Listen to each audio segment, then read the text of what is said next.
Hola, mi nombre es Eduardo Robles Tadei, soy alumno de la Maestría de Psicología Clínica y de la Salud por la Universidad IEXPRO. Y este video es una presentación de la última actividad de la tesina, a la cual titulé Adicciones a sustancias ilícitas y factores que la probabilizan y mantienen en el estado de Sonora. El maestro que nos ha impartido esta materia es el maestro Genaro Torres Vázquez, y a continuación pues voy a dar una breve introducción de lo que es la problemática de la adicción. La adicción a sustancias es considerada por la Organización Mundial de la Salud como una enfermedad crónica, incurable y mortal. Como una enfermedad que se caracteriza por cambios a nivel cerebral, neurológico, y un cambio o muchos cambios en el equilibrio psicológico de la persona que atraviesa por este proceso adictivo. Estos cambios a nivel cerebral y psicológico obviamente traen como consecuencias cambios a nivel comportamental y distintas consecuencias, llámese consecuencias legales, consecuencias en su salud, consecuencias en las familias, consecuencias en la sociedad en general, y actualmente es vista como una problemática de salud a nivel nacional seria, que vale la pena abordar un poco, conocer un poco más, para poder así obviamente diseñar intervenciones tanto preventivas como de rehabilitación más efectivas, que asumen e impacten de forma favorable en las personas y familias que atraviesan por estos procesos adictivos. Vamos a entender droga como cualquier sustancia que introducida en el cuerpo cambia el funcionamiento normal del sistema nervioso central, introducida con la intención precisamente de generar esos cambios y sin una prescripción médica previa. Estas drogas las podemos clasificar de distintas formas, como drogas legales y las ilegales, que para fines de la investigación son las en las cuales nos vamos a enfocar.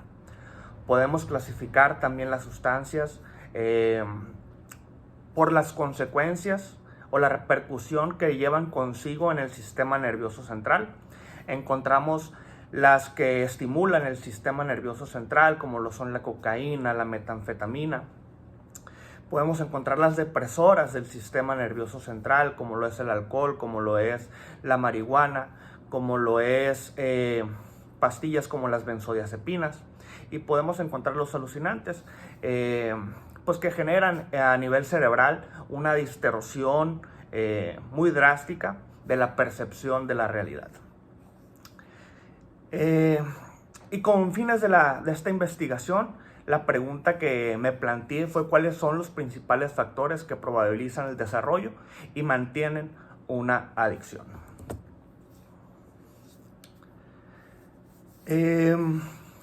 Para entender un poco más la complejidad de esta problemática y algo que justifica invertir tiempo y esfuerzo en la investigación de este fenómeno, son las crecientes cifras de esta problemática. Según informes sobre la situación de la salud mental y el consumo de sustancias psicoactivas en México en el 2021, durante el año pasado, entre 101,000 y 142,000 personas demandaron tratamiento por consumo de sustancias. De estas, el 84% fueron hombres y el 15.6% fueron mujeres.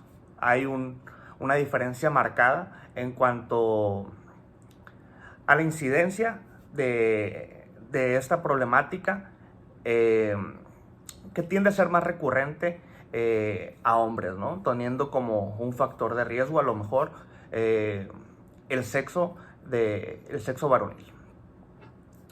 Los usuarios de sustancias psicoactivas que demandaron tratamiento presentaron una edad promedio de 25 años. El 8.26% fueron menores de edad de entre 11 a 17 años. El 71% de estas personas eran solteras y el 29% casadas o en unión libre. 43% contaba con estudios de secundaria, otro 28% de bachillerato, el 16% contaba con la primaria y el 8.6% eran profesionistas. Y el 1.8% no contaba con ningún tipo de estudio. 40% de estas personas se encontraban en desempleo y el 15% eran estudiantes. La sustancia cuyo consumo causó mayor demanda a un tratamiento, según este estudio, fueron los estimulantes de tipo anfetamínico, conocidos también como cristal, que es algo muy frecuente o muy utilizado aquí en nuestro estado, en el estado de Sonora.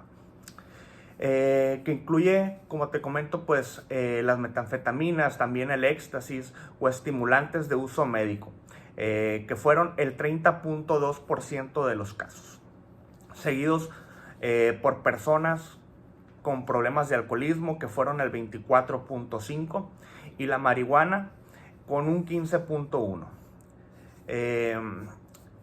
Pues es posible identificar que la demanda de tratamientos por consumo de sustancias se incrementó 218% del 2013 al 2020.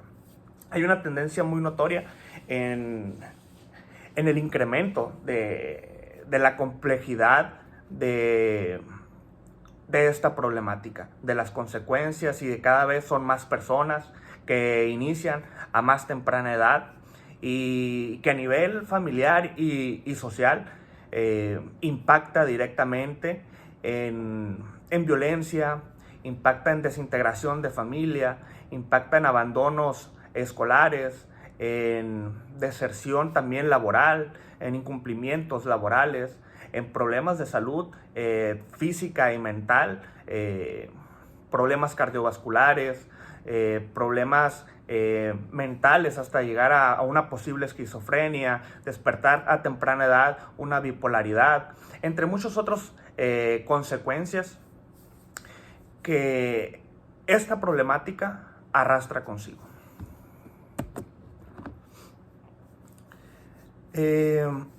Para entender más este fenómeno, explicaré un poco sobre lo que es la drogadicción.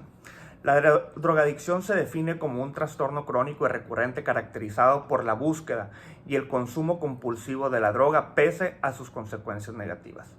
Se le considera un trastorno cerebral porque genera cambios funcionales en los circuitos de recompensa del cerebro que tienen que ver con el manejo de estrés y autocontrol. Estos cambios pueden persistir aún mucho tiempo después de que la persona haya dejado de consumir drogas. La adicción es muy similar a otras enfermedades, como por ejemplo una enfermedad cardíaca. Ambas perturban el funcionamiento normal y sano de un órgano del cuerpo, tienen graves efectos perjudiciales,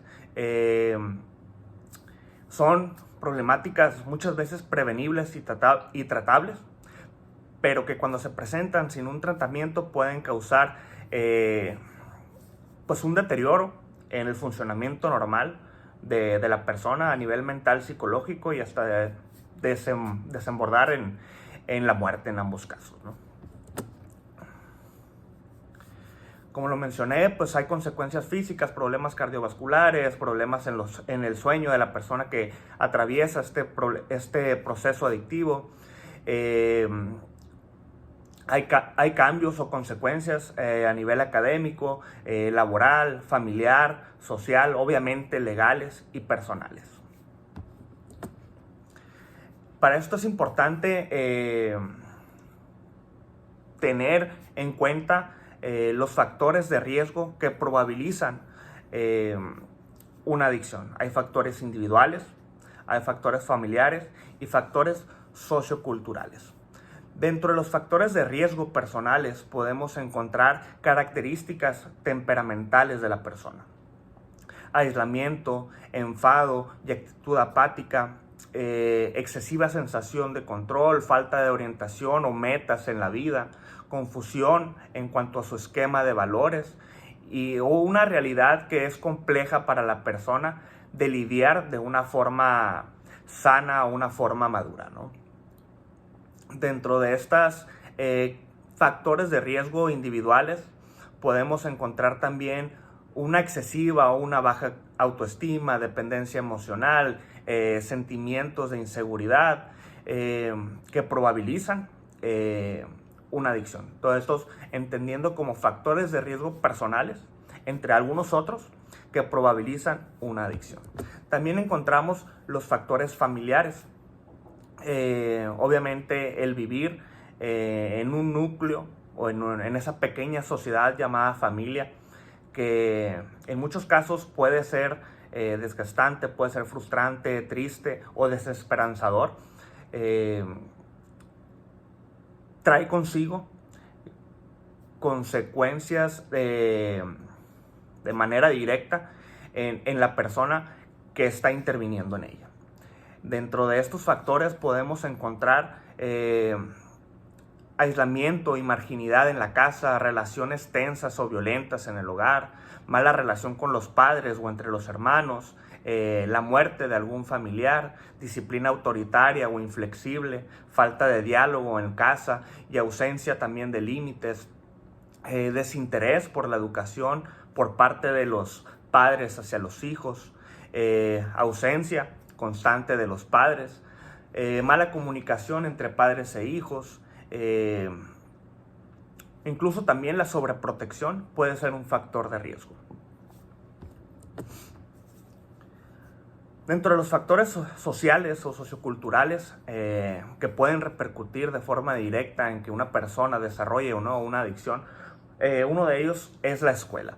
Dentro de la escuela podemos encontrar comportamientos negativos dentro de la misma o una conducta social deficiente, barreras comunicacionales y de coordinación entre los profesores y estudiantes, fracaso académico, asociación con compañeros que consumen drogas, ausencia de compromiso por la escuela, énfasis en lo académico y no en el desarrollo integral del estudiante, promoción del individualismo y de la competitividad, disponibilidad del alcohol, tabaco, drogas ilícitas y armas, a lo mejor en el entorno que rodea la escuela.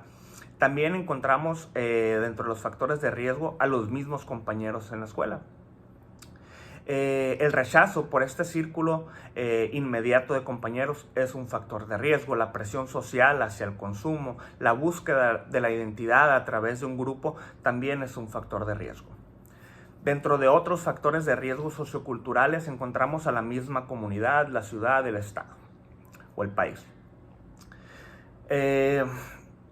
Dentro de estos factores de riesgo podemos encontrar leyes y normas favorables al uso de sustancias ilegales, circunstancias de la comunidad, desorganización en la colonia, pobreza extrema, injusticia racial, alto grado de desempleo, disponibilidad del alcohol, tabaco, drogas ilícitas dentro de la comunidad o la colonia, problemas interpersonales, aislamiento y rechazo de los demás, actitudes tolerantes hacia el consumo de drogas por parte de la comunidad, falta de información sobre los verdaderos efectos y consecuencias a corto, mediano y largo plazo de las sustancias y pues publicidad de drogas legales y en estos tiempos pues ya casi hasta de drogas ilegales, ¿no? Y cuando me refiero a que casi promoción de drogas ilegales, pues nos vemos con el fenómeno de perdida, no sé cómo sea en otros estados, pero en el estado de Sonora, lo que es la narcocultura, ¿no?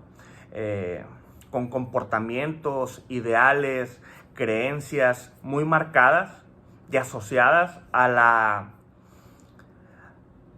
magnificación de este estilo de vida, del consumo de drogas, de la venta, de la delincuencia, de la poca empatía, donde lo único que ellos ven o asocian con éxito, pues es este tipo de vida, ¿no? De drogas, excesos, mujeres, dinero, y eso ven como éxito y eso claramente está impactando, está impactando en nuestra sociedad, ¿no? Y y más adelante mostraré los resultados, pero las preguntas que se hicieron en las entrevistas y en los cuestionarios, hay algunas asociadas a este fenómeno y se nota una clara correlación.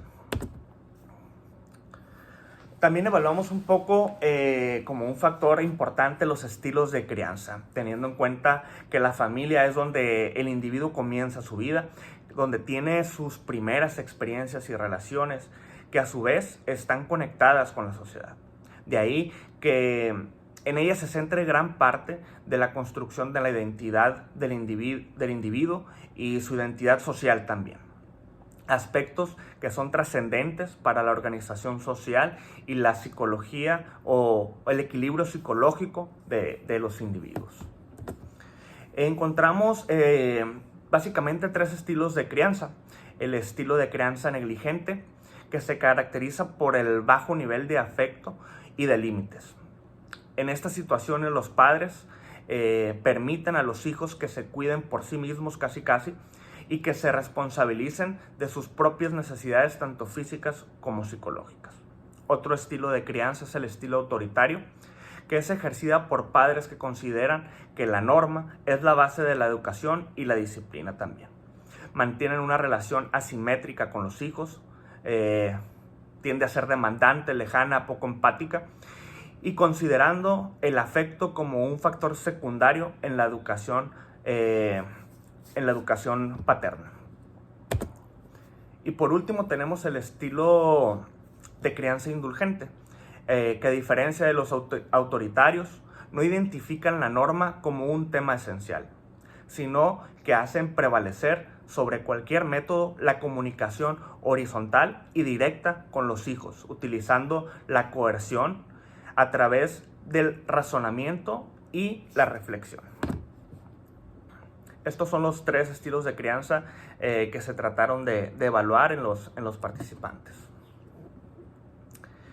Y pues los participantes fueron evaluados dentro de un tratamiento residencial, lo que es un internamiento, ¿no? Donde los pacientes viven durante cierto periodo de tiempo y normalmente se ingresan a ese tipo de tratamientos cuando se ha optado por algunas otras soluciones que no han sido suficientes, como a lo mejor sesiones de terapias ambulatorias, tanto médicas como psiquiátricas, y la problemática ha sobrepasado los alcances de esta intervención. Entonces pues es necesario muchas veces un aislamiento temporal de todo un entorno que es complejo de manejar para la persona que está atravesando este proceso adictivo.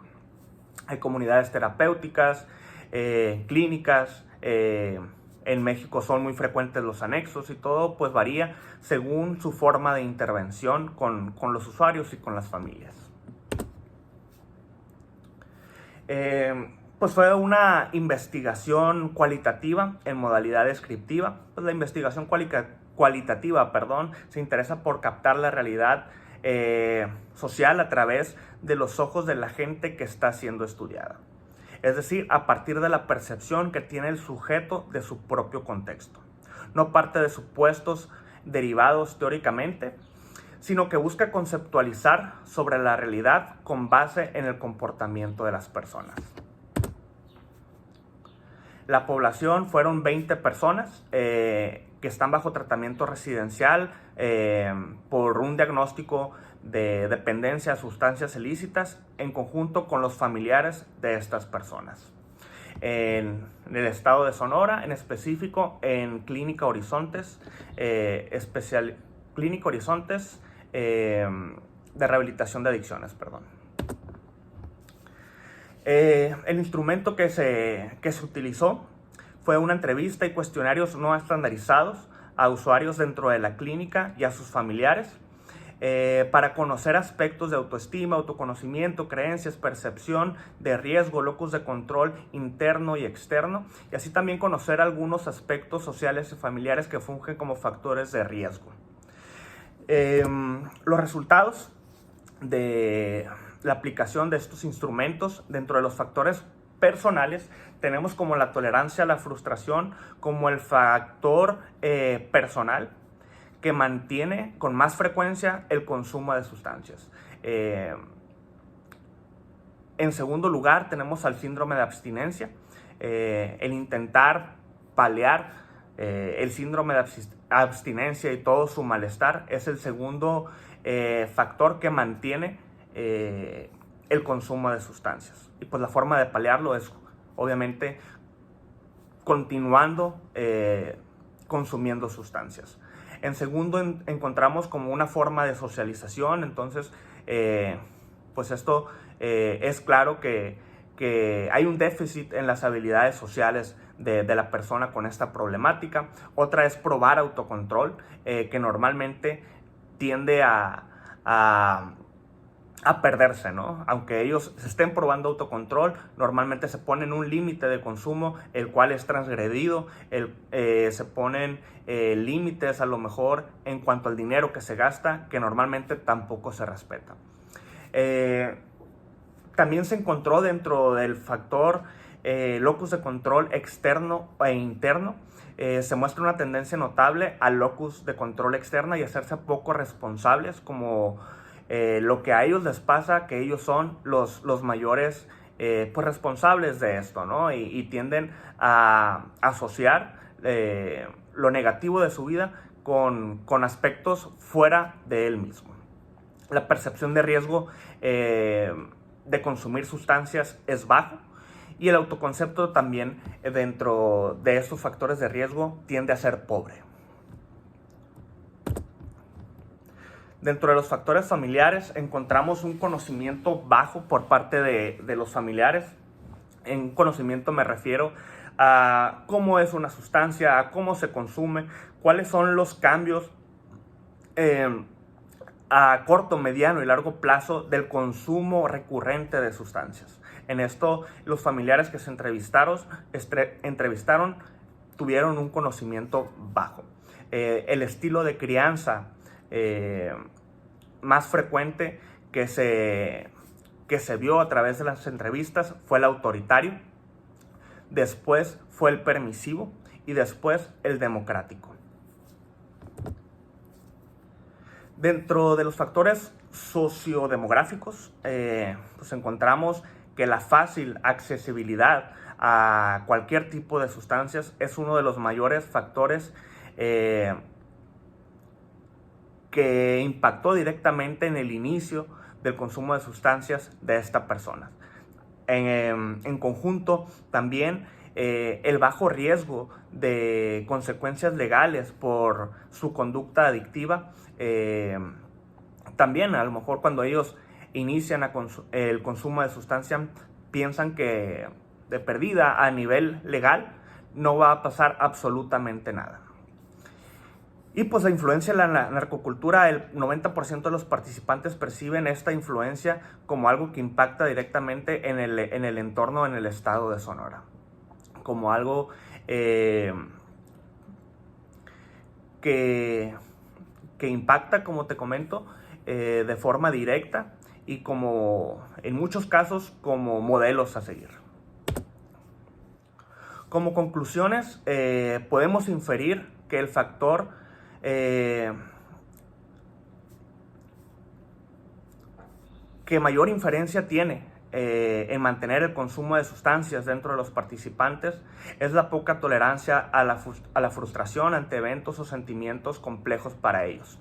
También podemos inferir que el bajo conocimiento por parte de los padres de familia sobre las adicciones y el estilo de crianza autoritario son factores estrechamente relacionados al consumo de sustancias. Y por último, en cuanto a factores sociodemográficos, se puede inferir que el fácil acceso a las sustancias ilícitas, así como también conductas asociadas a la narcocultura, son factores que impactan directamente de perdida en los usuarios que participaron en esta investigación cualitativa. Pues es todo por mi parte. Espero haya sido algo claro. Muchas gracias por escuchar el video.